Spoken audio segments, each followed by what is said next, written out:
So I am joined today by Precious. Just to give a bit of background into how I stumbled upon Precious and the content around mental health awareness that she's creating, I was on Twitter and there was this viral video that was circulating the timeline, and it was this woman who was unpacking mental health in Shona. And I personally thought that was very cool. I'd never seen that kind of awareness being raised in that way. So instantly I clicked on YouTube, I watched the video, I went on Instagram because I have some stalker tendencies. I was like, I need to know more about what's going on.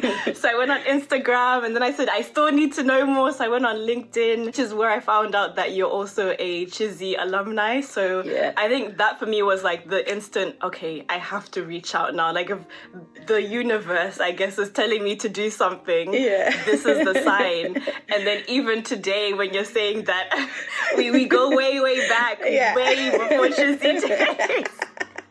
You know, being babysat, clearly. So, yeah, we're connected in more ways than we realised, I think.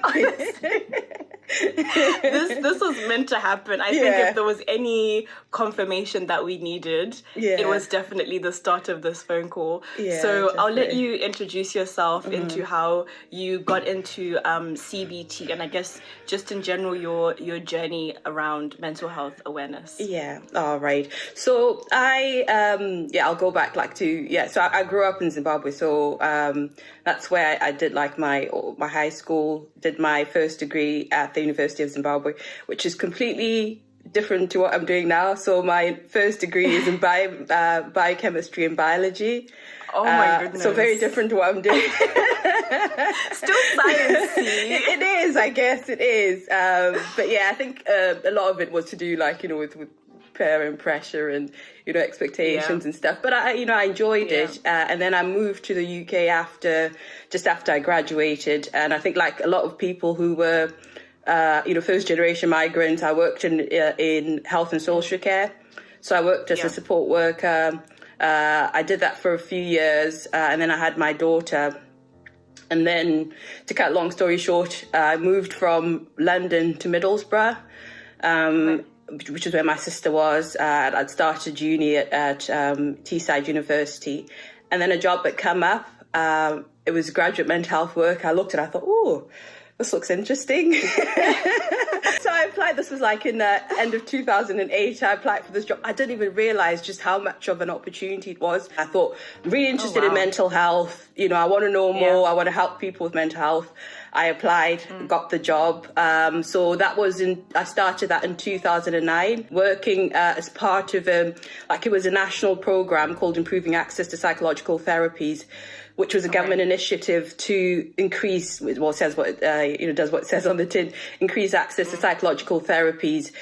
So by, training people in psychological therapies, mainly CBT, and, having them placed like in GP surgeries, so making it more accessible for people. So that was towards the start of my training. So when I qualified, I was working within the local IAP service. I worked as a psychological wellbeing practitioner for, I think it was about 8 years, in various settings. So I worked within the NHS. Initially, I left the NHS. I worked for a charity as a psychological wellbeing practitioner team lead.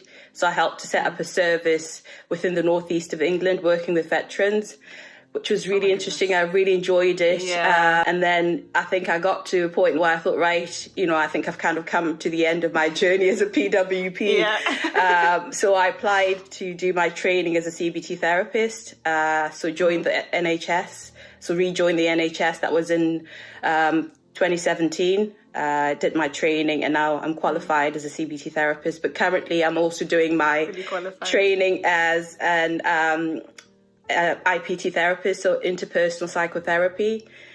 So I started my training in September, and that's a year's training kind of on the job. So yeah, hopefully towards the end of this year, I should be a qualified IPT therapist as well. Fingers crossed. Yeah. We will be praying and sending positivity, strength your way. Thank you. The best place to start, I guess, with any conversation around mental health and raising mental health awareness is, I guess, defining the term. So maybe, I guess, in your own words, how would you define what grief is? I would say grief is an actual response to loss, particularly the death of a loved one. Grief takes different shapes and forms, so people grieve differently. The emotions can be really overwhelming, so it's, overwhelming feelings of sadness, depression, anger, and despair as well. And I think sometimes even fear. So I think with grief, it refers mainly to bereavement, but I think people use grief as well to refer to other losses. So it could be the loss of a relationship, the loss of a job, because you go through a similar process as you would, in a bereavement, where it's almost like mourning that loss. So I think grief, as much as maybe it refers mainly to bereavements and the death of a loved one, it can refer to other quite significant losses as well. So I think in a nutshell, that's what I would define grief as. And like I said, it takes different shapes and forms. And, in some cases, the grief of someone, for whatever reason, is not able to go through the natural grieving process, they can develop what we call, complicated grief or complex grief, where it's almost like they're stuck in that grieving process. So it might be that, they've lost a loved one and maybe they've had other responsibilities and they've not had the time or the space to grieve and to mourn for that loss. So it's almost like they've just had to kind of carry on with their life. So you find that grief goes unresolved, and, you might find that for years the person's going through episodes where it's almost like they're going through that grief over and over again. So that's like the complex grief, or it can be kind of prolonged grief where, people grieve normally, but, over a long period of time as well. So it takes different shapes and forms. And like I said, everyone is affected by grief very, very differently. I know we spoke about this before, but I always think of the diaspora perspective, where a lot of the times you're kind of like forced to mourn, and then you kind of just get back into the swing of life, because employment will not wait for you. I mean, I think they give you a couple of days as bereavement leave or something like that, but you can't quantify how much time you need to grieve. So even if they say, okay, take the week off, that's giving the assumption that you will get over it in a week. But even that getting over it, I think, is quite damaging from my perspective, because like you said, some people for years they could still be experiencing these the emotions associated with grief. So I always find it interesting how, from the perspective of people that aren't at home, who are abroad, where the nature of life is very fast paced, how they cope and how they manage. And I know we also touched on the difference between, I guess, men and women.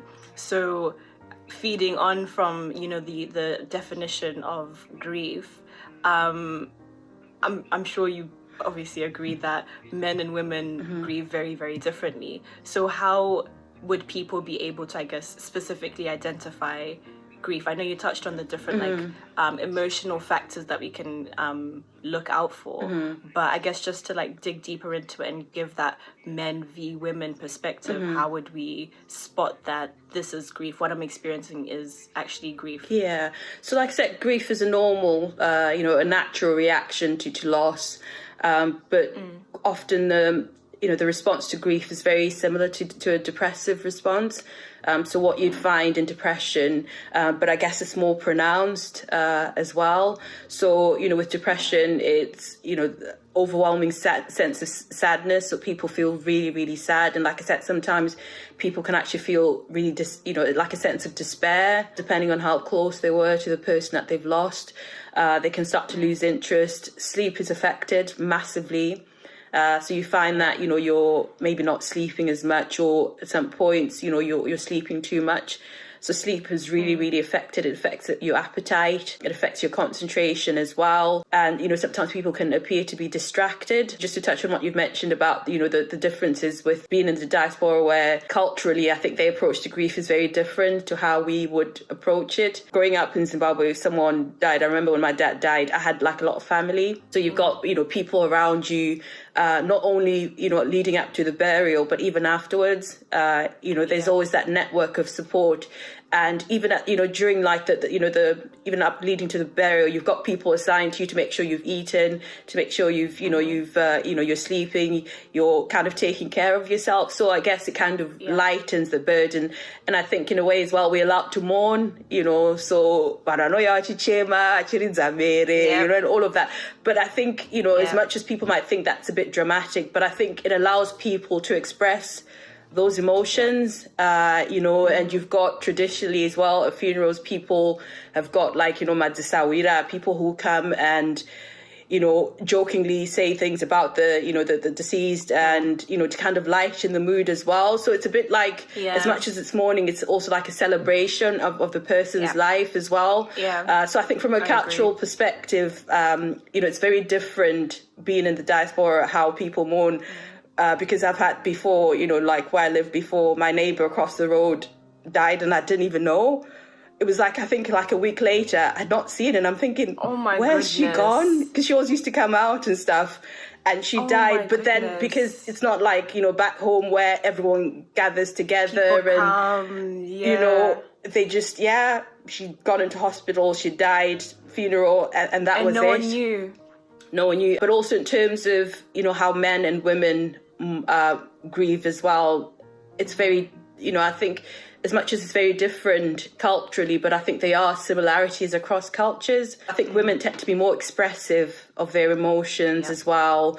They talk more about how they feel, so that they're able, I think, to allow themselves to mourn. Whereas with men, they tend to be very stoic, I think I've never been to a funeral where I've seen a man cry, personally, and I think that's also culturally as well. They kind of are away from everyone. So they sit outside by the fire, talk. Drinking. Yeah, exactly. And the women are there in the house crying. Every time someone comes in, they all cry, so I think that shows how different men and women grieve. So with men, I think there tends to be a sense, I suppose if I say men, maybe masculine way of grieving. I think it's a sense of wanting to be strong.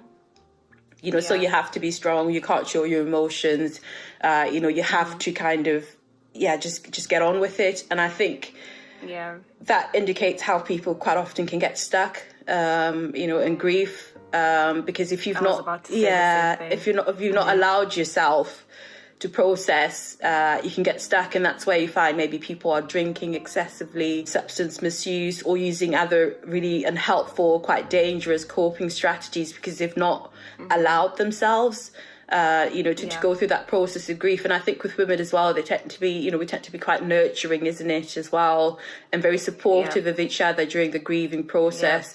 So we lean on each other. Exactly. And we're not afraid to do that, so we're not afraid, to tell someone, I'm struggling today, or, I've just had a dream about, so-and-so who died, or I've just thought about what we used to do. And, so we're really expressive, and we can talk about how we feel. We can talk about the impact of the grief on us. But with men, it's very different. It's a lot more closed up.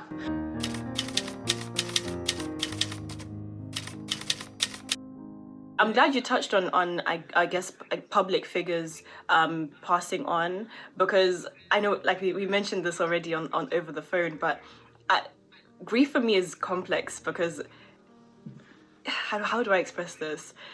For example, when Jinimbi passed, Kobe Bryant, there were so many people globally who have lost their lives over the past 12 plus months, and we grieve those people, but we don't know them. I could not personally say I know Kobe Bryant or knew Kobe Bryant. I didn't know Jinimbi.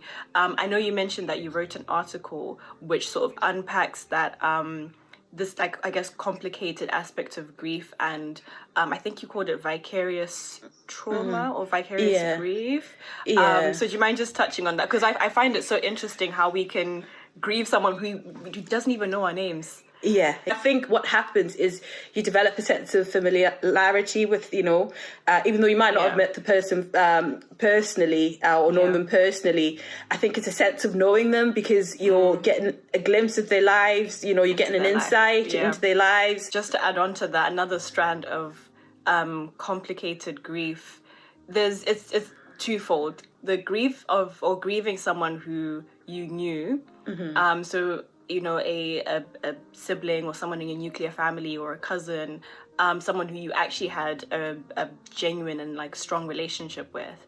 But then there's the grief that I think I've personally experienced, where there's someone that I knew from when I was much, much younger who passed. I can't even remember the relationship that we had. All I have are the stories that people tell me of how, you were inseparable and all sorts. And I don't have a recollection, but I still experience moments of sadness. I think moments of, I guess, feeling a loss of opportunity. Like you said, grief is the natural response to loss. And now I look back at it and I think we lost the opportunity to do so many different things. We could have been really close. We could have, had XYZ experiences, but we no longer have that, and that opportunity was stolen from us. So I don't know, like, if you have any thoughts on that complex grief situation. I think again that's something that I've come across as well, like in my own personal my own personal life. I've got someone close to me who lost like a parent really young, well, like just after they're born, and they've so obviously essentially they've not known their parent, but as time has gone by, it's that sense of loss of what if, and I suppose sharing milestones, that sense of if only they were here and they could see all these things and I could do all these things for them. So I think it's a simple, it is grief. It might not be fit like the diagnostic definition of grief, but it is a sense of grief because you're losing, you're mourning the loss of those those opportunities, those memories that you could have created with that person. There is no right or wrong grief. There is no this is grief and this isn't grief. So I guess it's more of like a personal thing. Depending on the person who you've lost, the grief might look very different. I think that adds to the complication of it and adds to the complication of how we overcome it. But I think what you're describing there is a normal, that's the normal process of grief, isn't it? Because with grief, I always say it's not a linear process, so it's quite messy, so you will have days when you wake up and you think, oh, I've turned the corner, I'm brilliant, I'm fine, and everything is okay. And then the next minute you're in floods of tears. It's almost like a gut-wrenching feeling of, oh my goodness, you can feel like I remember, I think it was, I'm not sure if it's to do with lockdown, but in like this year, or this last year in September, it was like the anniversary of my grandfather's death. It was like 7-year anniversary. And for some reason, like it hit me really hard. Like it was like almost like a gut-wrenching feeling of loss. And I was like from nowhere, and I think for me that just highlights how grief is not a linear process. And touching on what you said earlier, that with grief, I think often people think, oh, you get over it, but I always say you don't get over it, you just learn to live without that person, so you find a space where you're kind of not comfortable, but you're aware that they're not there, and you can kind of you accept it. But that's not to say that you won't go back to missing them. You won't go back to feeling, those overwhelming feelings of sadness. It does, it's not a linear process. It's kind of, it can be kind of that back and forth.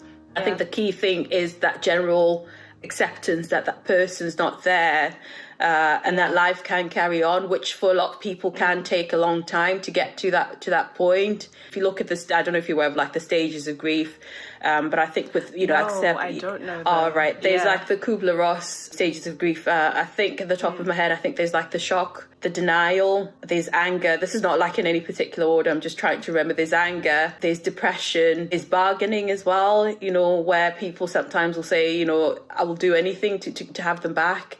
And then eventually I think people work towards acceptance. That's generally like the process of grief, but sometimes you find that before you get to the acceptance stage, you might kind of oscillate between the different stages of grief, or say things. I think maybe sometimes it's meant it's not meant like in a malicious way. I think that's best intentions, things like, oh, you'll get over it, oh, you'll be fine, and and as much as it can feel helpful, I think for the person who's in that that process of grief, because, in that moment, you can't imagine a time when you can look back, and smile when you think about the person, or talk about them, with others without bursting into tears.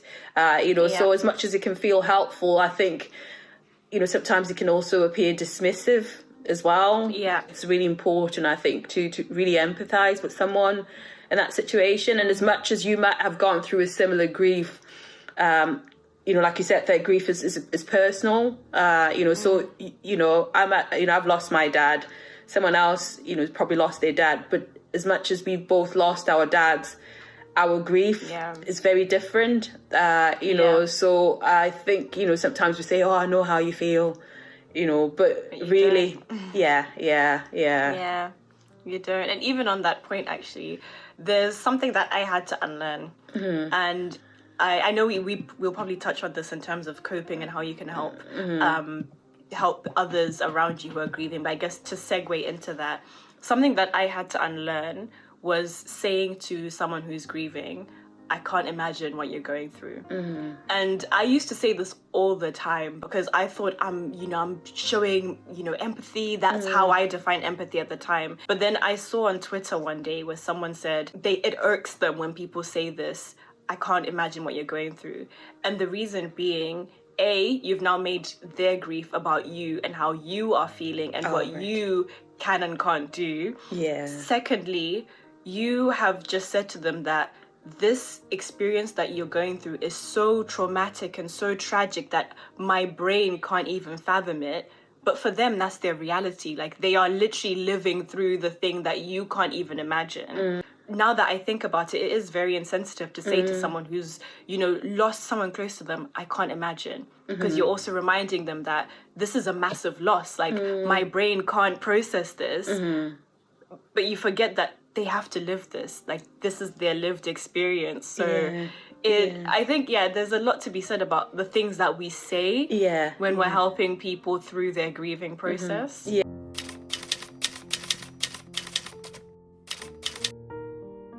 What are things, I guess, that you would recommend or would give as advice to whoever's watching this on how they can cope with grief? And I guess even for the people around you, I know we touched on sort of, briefly the things to say and not to say, but I guess just unpacking that a bit more, how can we manage those situations?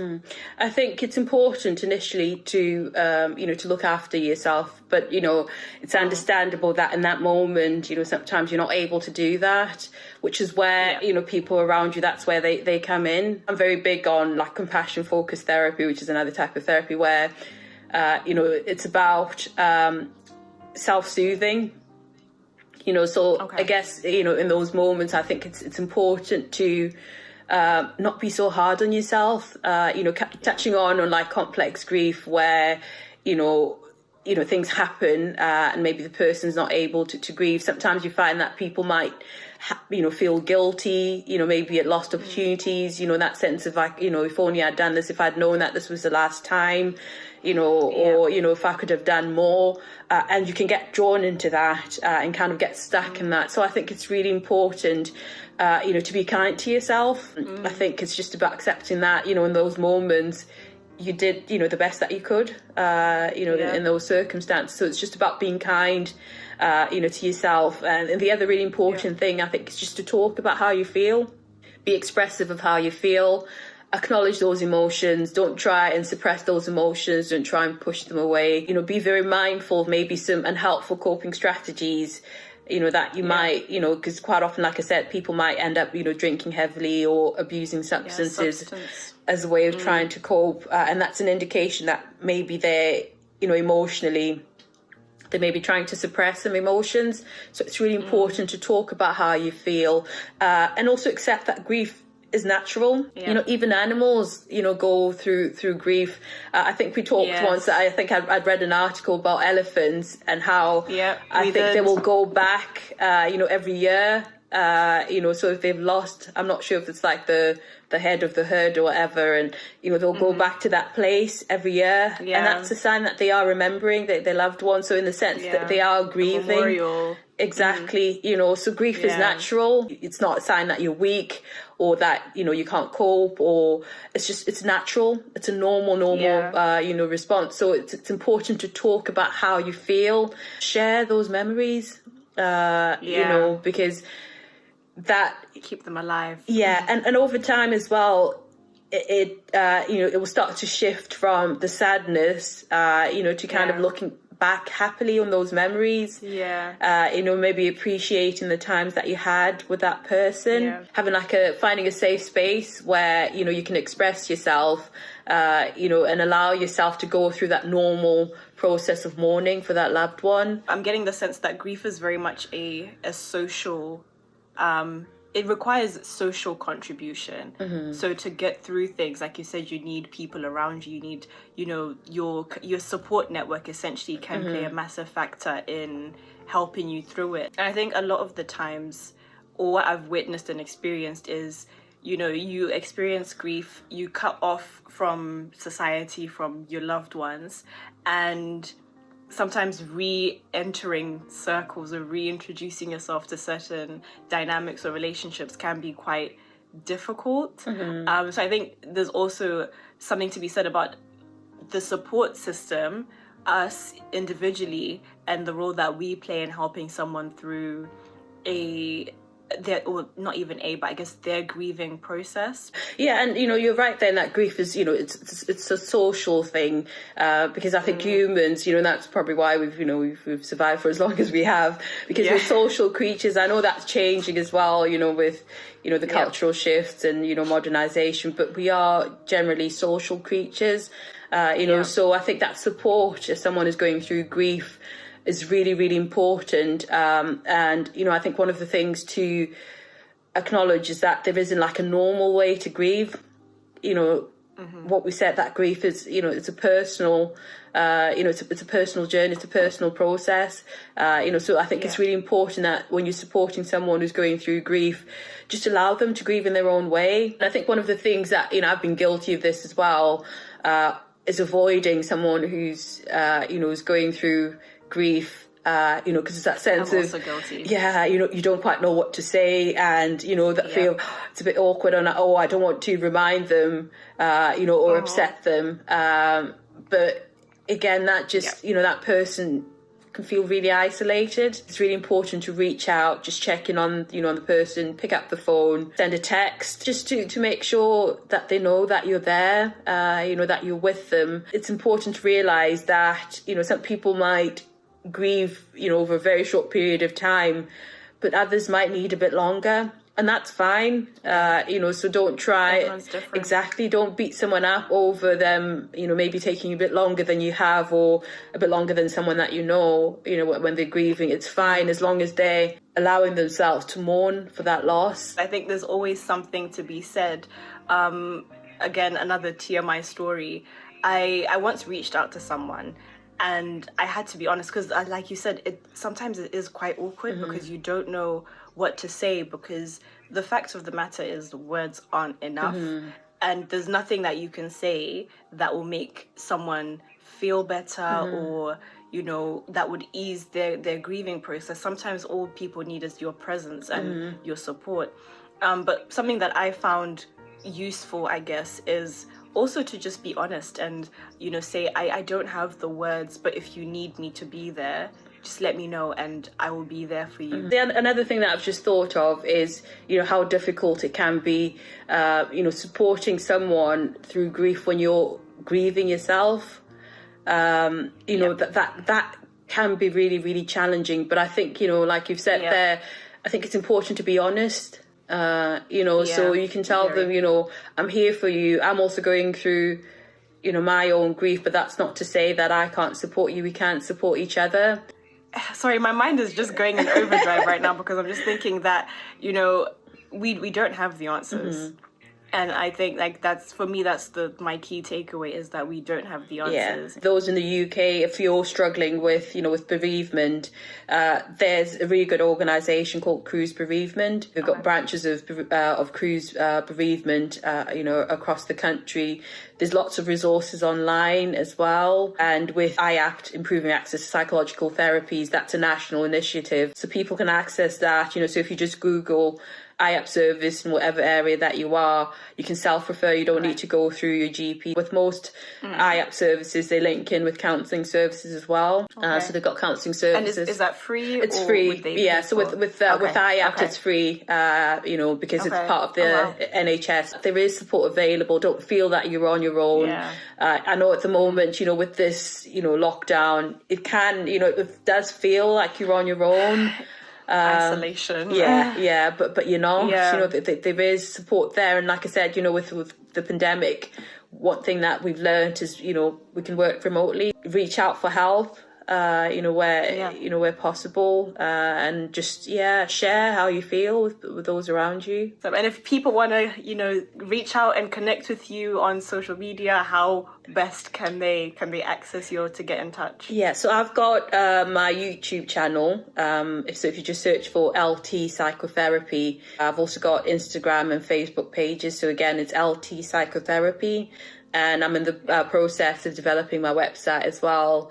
And hopefully over time, I'm hoping that I can start delivering free sessions over Zoom, so kind of free group sessions. So keep an eye out on my YouTube, Facebook and Instagram pages, and I'll be putting the details for the website once that's up and running. Thank you so much. I know it's been over an hour, an hour and a half. Yeah. So but it's I'll leave you to It's been an absolute pleasure. Honestly. Yeah.